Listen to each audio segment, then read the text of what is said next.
berkasnya pra-peradilan ini, Mas. Baik. Jadi ternyata hukum acara pidana yang baru ini, karena ini kan proses sudah lewat penyidikan dan penuntutan nih. Betul. Ya, jadi pra-peradilan pasti diterima oleh pengadilan lah seperti itu. Nah, jadi yang perlu diwaspadai di sini adalah pasal 158 ayat D. Oke. Kalau usah ayat 1 huruf D ya. Iya. Di situ ya. Isinya apa itu, Pak? Oh, tunggu ayat 1. Ayat 1 huruf pasal 158. Baik. Huruf D. Ya. Di situ disebutkan penyitaan benda atau barang yang tidak ada kaitannya dengan tindak pidana bisa di pra-peradilan. Loh, wah banyak itu, Pak. Loh iya, makanya. Iya. Makanya ini kan begini. Makin boncos ini, pemirsa. Ada laporan polisi pencemaran nama baik dan fitnah. Oke lah kita terima. Ya. Walaupun itu tidak boleh. Nah. Betul. Sekarang yang harus dibuktikan unsur-unsur pencemaran nama baik tadi, mens reanya seperti apa, terus unsur-unsurnya seperti apa, atau fitnah tadi. Nah, bukan dengan cara menyita 14 dugaan ijazah yang diterbitkan oleh BM. Betul. Itu kan ada 14 sebagai pembanding. Itu bagian dari 712 barang bukti yang disita. Betul, Mas. Jadi ini barang bukti yang lebih dari 700 ini, itu nanti lebih melekat kepada apabila ada dugaan laporan tentang penggunaan ijazah palsu atau pencemaran nama dan fitnah. Tapi kalau berkas perkara Mas Roy sama Dr. Tifa ini memang maju sidang, ini kan pencemaran nama baik dan fitnah. Betul. Nah, kalau barang bukti yang digunakan banyak berkaitan dengan dugaan ijazah palsu, ini bisa di pra-peradilan kembali. Nah, ini lebih lucu lagi. Jadi jangan kaget ya, kalau nanti akan banyak pra-peradilan gitu ya. Ya, saya mungkin berpikir ke arah situ, karena ini kan untuk kesempurnaan hukum acara pidana yang baru. Trial and error di sini mungkin lebih bagus masyarakat supaya tahu bahwa ternyata hukum di Indonesia sekarang kan hukum acara pidana di Indonesia lebih baik daripada hukum acara pidana yang lama seperti itu. Izin Bapak, dan juga pemirsa, baik Roy Suryo Official, Ugreseno Tribrata, dan juga langkah update atau langkah update ya. Langkah update ya, sudah ganti nama, ada yang iseng nyebut nama lama segala ya. Gak usah kita bahas itu ya. Ya gitu.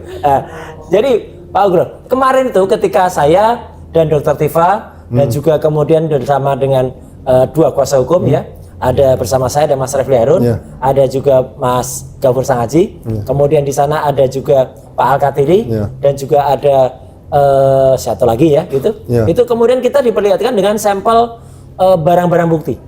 Yang menarik Bapak, itu ada handphone banyak, ada beberapa handphone. Kan tidak mungkin tuh handphonenya Pak Jokowi. Oh iya, nggak mungkin ya. Terus ada beberapa flash disk. Memang ada beberapa legalisir ijazah. Yang itu menariknya legalisir itu ada yang legalisir baru. Yang Agustus 2025. Yang paling menarik ada juga mesin ketik, Pak.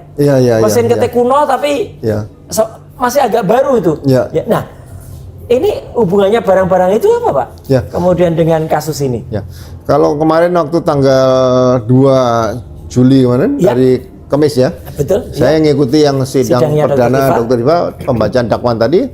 Nah, barang bukti itu lebih mengarah kepada kaitan dengan dugaan ijazah yang palsu tadi di situ. Jadi ini sebetulnya sangat rawan dan kemungkinan besar bisa diajukan gugatan pra-peradilan di tadi pasal 158 huruf B tadi. Jadi ini kelemahan dalam suatu penyidikan membuka celah untuk bisa dipra karena barang bukti atau benda yang disita tadi tidak mengait pada tindak pidananya. Seperti itu. Jadi kalau misalnya ijazahnya itu palsu, baru disita. Ijazahnya palsu, nanti misalnya gini, diduga dibuat di mana nih. Tapi kalau seseorang punya ijazah palsu, sebetulnya kalau nggak digunakan, disimpan di rumah, dibikin figur yang bagus, nggak ada masalah. Nah, tadi yang Pak Ugro katakan ada 14 ijazah yang katanya ijazah pembanding. Kenapa disita itu, Pak? Nah, ini kan dibikin seolah 14 tadi identik. Bukan otentik loh ya. Identik ya. Nah, ijazah jangan diidentik-identikan.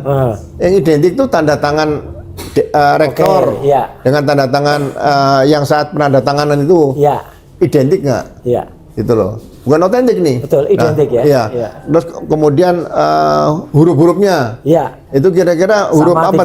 Ini yang membutuhkan pemeriksaan laboratorium forensik yang cukup detail Sehingga kalau itu dilakukan ya pasalnya harusnya pasal dugaan 263 ayat 2-nya, bukan pemalsuan, penggunaan palsu. Ya. Nah, kalau ternyata yang diperbandingkan 14 itu tidak pernah diuji otentifikasinya. Ya. Kemudian itu juga sama-sama palsu. Ya. Palsu sama palsu bisa identik juga loh Pak Guru.